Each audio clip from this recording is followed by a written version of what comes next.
हमारे सारे छोटे निवेशक हमारे वीडियो को शेयर लाइक करते रहें, हमारा प्रोत्साहन बढ़ाते रहें।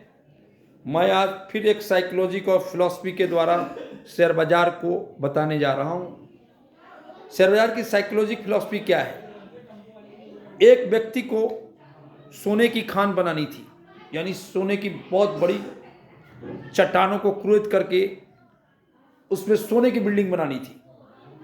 अकेले तो बिल्डिंग बनेगी नहीं, बहुत सारे लोगों को उसने इकट्ठा किया, सब ने पार्टिसिपेट किया और वो सोने की बिल्डिंग बनाने में कामयाब हो गए।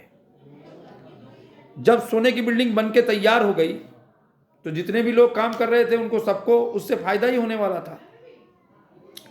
तभी ये न्यूज आती है उन चट्टानों में कि ये चट्टानें टूट करके गिर जाएंगी, सुनामी आने वाला है, इसके आजू बाजू भूस्खलन होने वाला है, इस चट्टान और चट्टान में रहने वाले लोग का अस्तित्व समाप्त हो जाएगा।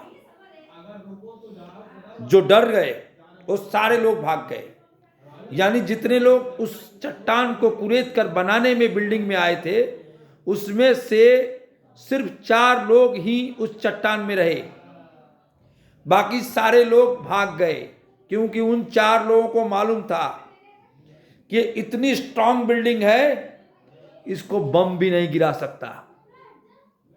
और जब सब भाग गए तो 4 लोगों ने उस बिल्डिंग को अपनी बिल्डिंग बना ली। इसे बोलते हैं डर।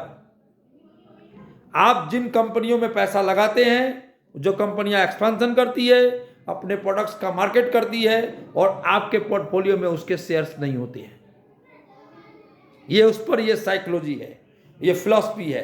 कैसी लगी कमेंट बॉक्स में कीजिएगा। और मार्केट में इस समय कौन सा सेक्टर चलेगा ये पुरानी बात हो गई। ये पहले के ब्रोकर हाउस बोलते थे कौन सा सेक्टर चलेगा, कौन सा सेक्टर नहीं चलेगा, इस साल कौन सा सेक्टर परफॉर्मेंस करना है। ये बात अपनी जगह सही भी है, मैं उस पर भी आपको अपनी राय दूंगा।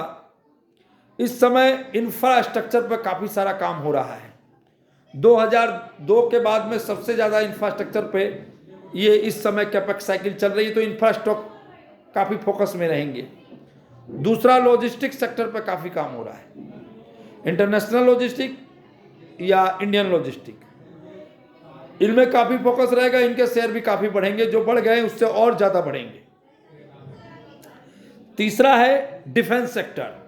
ये नया उभरता हुआ सेक्टर है, क्योंकि भारत में आर्म्स बनाने में पहले बहुत वीकनेस थी, आर्म्स के काम में काफ़ी ध्यान दिया जा रहा है।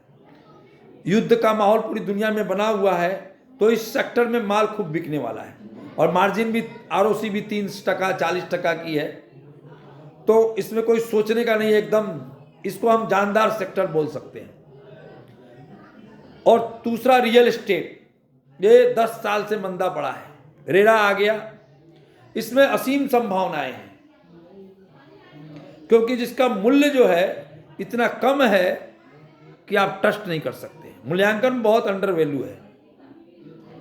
और 5वां सेक्टर केमिकल्स। चाइना में जिस तरह से केमिकल्स डाइल्यूट हुए हैं, तो इंडिया में केमिकल्स का बाजार, पूरे विश्व को केमिकल्स बेचना, और खुद का बाजार भी इतना स्ट्रांग है, तो केमिकल्स कंपनियां भी अच्छी करेगी। पिछले 4-5 सालों में केमिकल्स कंपनियां काफ़ी सारा कैपेक्स शुरू करी है। और इलेक्ट्रॉनिक्स एलिमेंट्स बनाने वाली कंपनियां भी छूटी नहीं है, क्योंकि मोबाइल 144 करोड़ के लोगों के हाथ में 144 करोड़ पीस चल रहे हैं, इनमें रोज़ कुछ ना कुछ बिगड़ता रहता है, बनता रहता है। चाइना पर डिपेंडेंसी इसमें भी कम होगी, छोटे छोटे काफ़ी सारे प्रोडक्ट्स बन रहे हैं, तो इन सेक्टरों पे आप ध्यान दे सकते हैं। बाकी चुनिंदा कंपनियां होनी चाहिए जो ग्रो कर रही है, जिनमें पोटेंशियल है, डेट नहीं है, जिनका बिजनेस से ज़्यादा उनका प्रॉफिट ग्रो कर रहा है, और उन कंपनियों में आप पैसा लगाइए। नमस्कार।